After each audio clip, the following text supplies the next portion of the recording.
السلام عليكم ورحمة الله وبركاته. اليوم نوريكم الطريقة اللي كنخدم بها هنا، كيفاش كنعمل نحضر الحلبة مستنبتة. شنو كنعمل؟ كنشبر واحد، دابا هادشي اللي عندي معبر هنايا 3 المغارف ديال الحلبة كبارين مخشيين يعني في بانيو ديال الماء، وكنخليه كيترقد واحد 24 ساعة. هذيك 24 ساعة كتجبرو كيرجع عايدة. شنو كنعمل ديك الساعات؟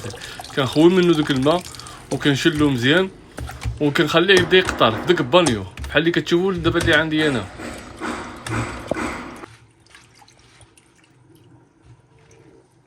ملي كنخليه يقطر في داك البانيو مع داك الشبكه اللي كتقطر، كنشبر واحد الطرف الدرة مفزك، يعني كيكون فازك مبلل مزيان، وكنعملو فوق منه وكنخليه. عاود في نص النهار عاوتاني كنشلو بحال دابا هادي انا عادي مفزقه ونعصرها واحد شويش، وداك الماء اللي كيبقى فيها هو اللي كنوزلو فوق الحلبة وكنخليه. عاود في نص، دابا هادشي اللي عملتو في الصباح، عاود في نص النهار كنجي كنفزق داك الماء وكنشلها بالماء، هي بحال اللي عملت دابا عادك، وكنعمل لها الدره بحال هيدا مفزقه. عاود في الليل عاود نعمل لها هيداك. يومين 3 ايام اللهم بارك كترجع الخير والبركه فيها.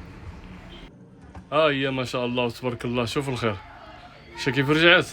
هادي عندها مده 3 ايام، شوف تبارك الله.